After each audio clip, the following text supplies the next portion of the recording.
O Senhor esteja convosco. Ele está no meio de nós. Proclamação do Evangelho de Jesus Cristo segundo João. Glória a vós, Senhor. Surgiu um homem enviado por Deus. Seu nome era João.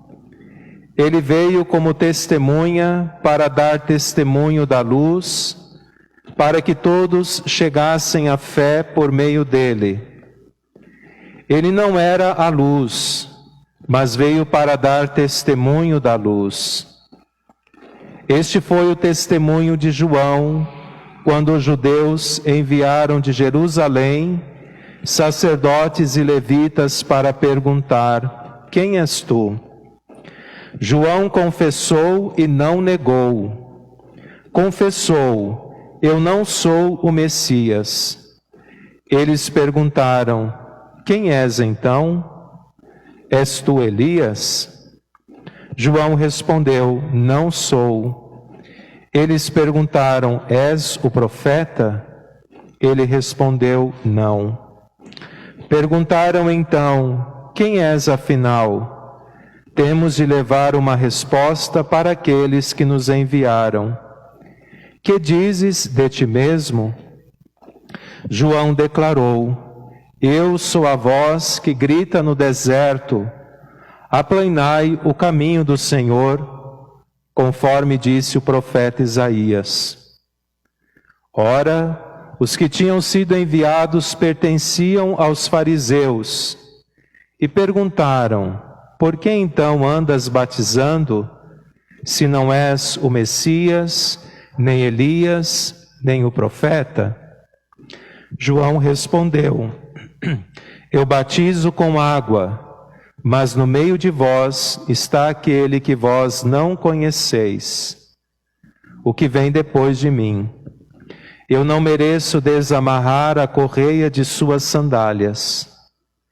Isso aconteceu em Betânia, além do Jordão, onde João estava batizando. Palavra da salvação. Glória a vós, Senhor. Podemos sentar?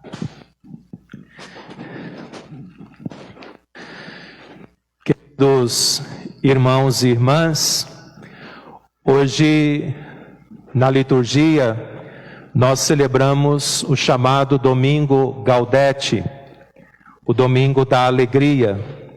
Por isso que é permitido às paróquias, às igrejas, substituírem a cor roxa pelo lilás, pelo róseo, pelo rosa. Porque nesse terceiro domingo, o apóstolo São Paulo nos convida, através da antífona de entrada da Santa Missa, a nos alegrar. Alegrai-vos sempre no Senhor. Repito, alegrai-vos. E a alegria que nós somos chamados a cultivar não é uma alegria vã, um puro sentimentalismo. É uma alegria profunda, cheia de sentido, pois o tempo do Advento é uma exortação para que nos preparemos, primeiramente, para celebrar a primeira vinda do Senhor, muito bem representada no presépio que foi montado zelosamente em nossa igreja. Pois recordamos a encarnação, o Filho de Deus que se revestiu da nossa natureza, da nossa carne. Ele de fato não só nos visitou através do seu Espírito, mas quis permanecer no meio de nós. Ele é o Messias, ele é o enviado de Deus Pai. Veio para salvar, para redimir a humanidade, mas não o Messias aguardado pelos seus coetâneos, que esperavam um Messias violento, que vinha para derramar o sangue alheio, que vinha para fazer justiça sob a espada, como o próprio Papa Bento XVI, em uma de suas homilias natalinas, nos exortou. Ele é um Messias Ele é um Senhor, Ele é um Rei, Ele é um Imperador, mas as suas mãos, os seus braços, não nos causam mal, não trazem a violência.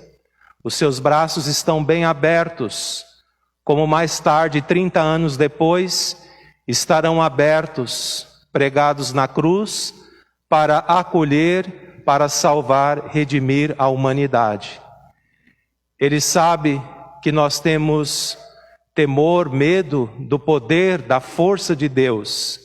Então Ele vem, não com toda a sua glória, com todo o seu poder, mas Ele vem através da simplicidade, da humildade de uma criança, para nos revelar que o amor de Deus se manifesta na humildade, na simplicidade. Ele não nasce num trono real, Ele não nasce no templo de Jerusalém.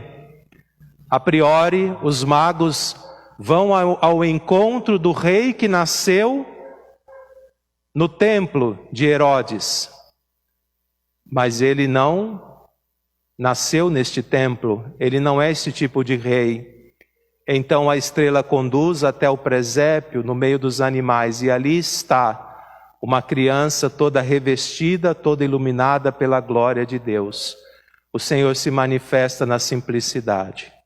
É isso que nos lembra o tempo do advento, a preparação verdadeira que devemos nutrir, cultivar, aguardar o Senhor que vem ao nosso encontro com a sua graça, mas não nos grandes templos, não no palácio de Herodes, mas no meio do seu povo, entre os pagãos, entre os humildes, entre os pequeninos, no presépio, num coxo, no meio dos animais.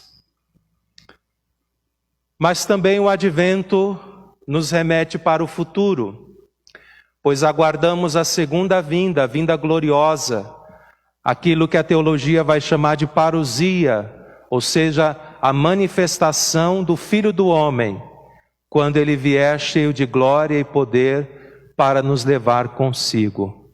Então o advento também nos lembra esta realidade, inclusive aqueles que estiverem bem sensíveis à liturgia da palavra vão perceber que a partir do dia 17 de dezembro, esta semana, haverá uma mudança nas passagens bíblicas.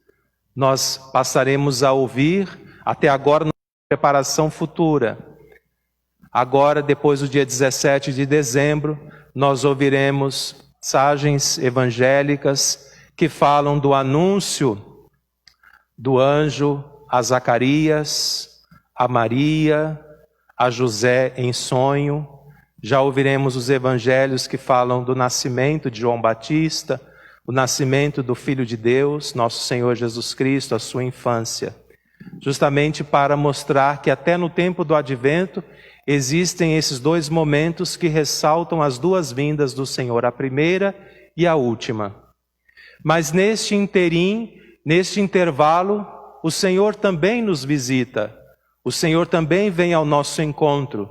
Todas as vezes que rezamos, todas as vezes que fazemos a nossa lexio divina, a oração perante a palavra de Deus, e sobretudo através do sacramento da Eucaristia, quando nos reunimos como uma grande família paroquial para celebrar o pão da vida, que é Cristo Jesus. O Senhor, Ele vem ao nosso encontro. E devemos estar bem atentos, bem sensíveis à visita do Senhor.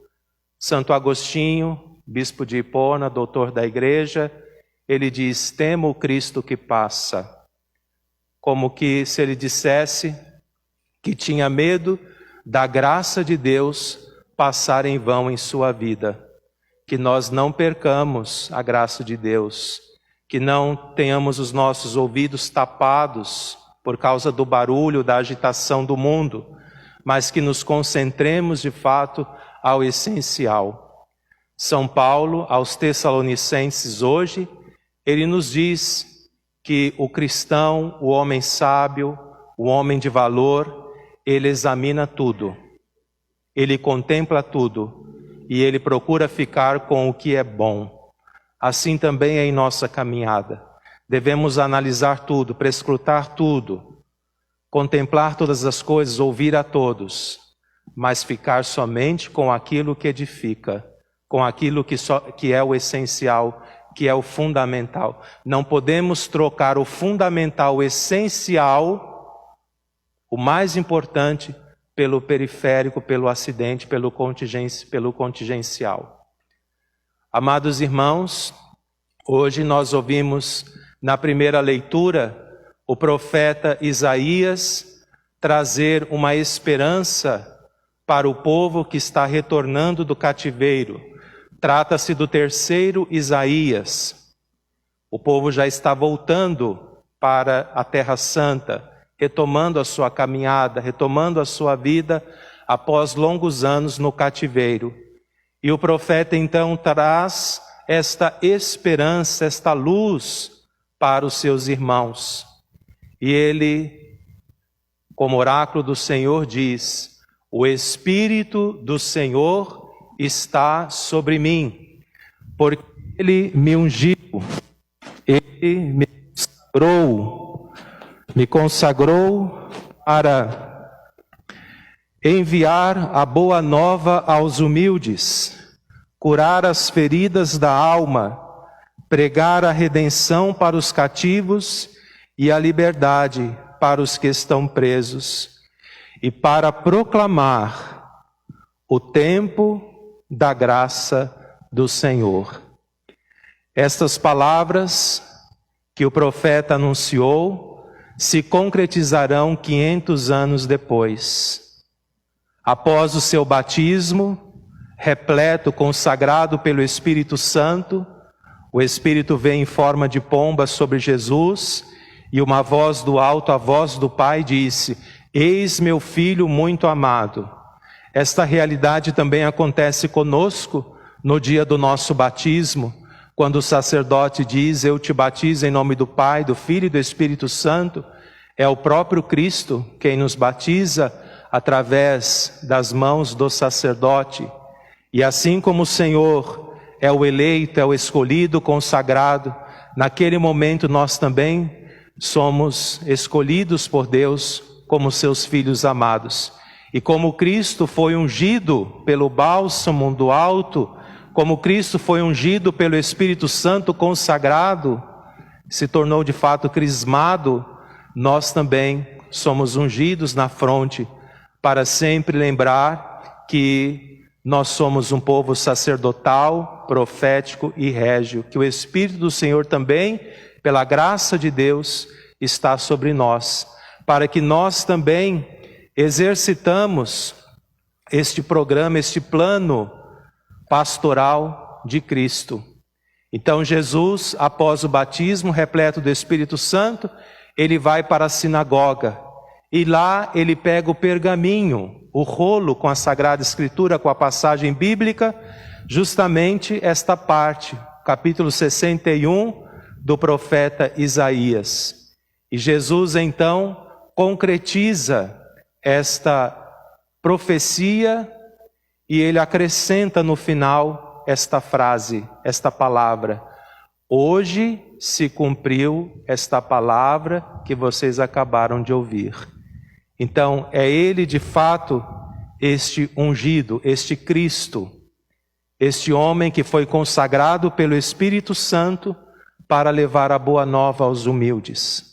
No domingo passado, o Evangelho de São Marcos, nós ouvimos que Marcos inicia o Evangelho dizendo: início do Evangelho de Jesus Cristo, nosso Senhor, Filho de Deus. Como eu falei domingo passado, o projeto de São Marcos é responder a uma pergunta: quem é Jesus Cristo? Responder à comunidade de Roma, aos romanos, quem é Jesus Cristo? E nós teremos um movimento. Marcos inicia o seu evangelho dizendo: Jesus Cristo, Filho de Deus. No miolo, no centro do evangelho, Pedro vai dizer: tu és o Cristo, ungido de Deus Pai. E na conclusão do evangelho, o centurião romano, soldado, ao ferir o lado de nosso Senhor Jesus Cristo, quando jorram sangue e água, ele vai professar a sua fé. De fato, este homem era o Filho de Deus. Então, este é o projeto de São Marcos, responder quem é Jesus. Jesus é de fato o consagrado, o Cristo ungido do Pai. Jesus é o Filho de Deus por natureza. Então, nosso Senhor veio para anunciar a boa nova. E nós também somos convidados a proclamar, a pregar esta boa nova. Como Cristo foi um evangelho, como Cristo foi uma boa notícia, uma boa nova, nós também somos chamados a ser uma boa nova para os nossos irmãos. À maneira de São João Batista, tendo sempre esta convicção que é preciso que ele cresça e que eu diminua. Foram perguntar a João: você é o Messias? João respondeu: não sou o Messias, eu não sou Elias, eu não sou nenhum dos profetas, eu apenas sou a voz que grita no deserto: preparai, aplanai os caminhos do Senhor. João sabe muito bem qual é o seu lugar. Após o batismo, João sai de cena. Antes, ele assume um protagonismo, ele assume o primeiro plano. Mas depois, quando ele aponta para o Mestre, eis o Cordeiro de Deus, que tira o pecado do mundo, João Batista vai para o segundo plano, deixando que o Mestre cresça. Agora é o momento dele, é o momento do reino de Deus. Ele apenas foi uma preparação. Quando nós recebemos a carta de uma pessoa que amamos, esta carta ela vem custodiada por um envelope, não é isso? Para que esta carta chegue com segurança ao destinatário, nós precisamos um envelope, colocar o endereço, colocar no correio, tudo certinho. Mas depois que a mensagem chega ao destinatário, alguém joga a carta fora e fica com o envelope? Não. A gente guarda a carta, não o envelope. Para nós o mais importante é a carta, porque ela traz a mensagem de amor, ela traz uma boa notícia, uma boa nova. É um evangelho, uma boa notícia. E assim também devemos ser nós. É preciso que ele cresça e que eu diminua. Uma voz é um conjunto, né, de barulho, de sons, né? E que nós utilizamos para dar significação aos nossos pensamentos, aquilo que está dentro de nós. Utilizamos a fala, né, para dar significado às nossas ideias, aos nossos pensamentos. E uma vez que nós transmitimos aquilo que está no nosso interior para os irmãos, já cumpriu a fala, já cumpriu a sua missão. A mensagem, ela já foi acolhida, ela permaneceu no coração do outro, do irmão. Então assim é a missão de João Batista e deve ser também a missão de todos nós. Apontar não para nós mesmos, mas apontar sempre para o Cristo. Porque Ele é o único, Ele é o único. Nenhum poder neste mundo pode nos dar a salvação, nenhuma autoridade humana. Somente o Senhor pode nos redimir, pode nos salvar, pode prescrutar todos os corações, sondar os nossos corações.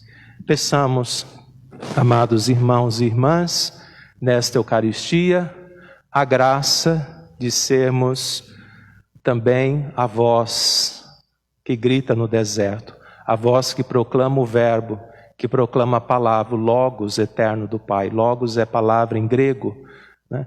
Então a palavra que é Cristo Jesus, nós sejamos uma boa notícia para os nossos irmãos à medida que as nossas palavras, os nossos pensamentos, os nossos gestos, atitudes, testemunho estejam sempre em conformidade com aquilo que o Senhor espera de cada um de nós.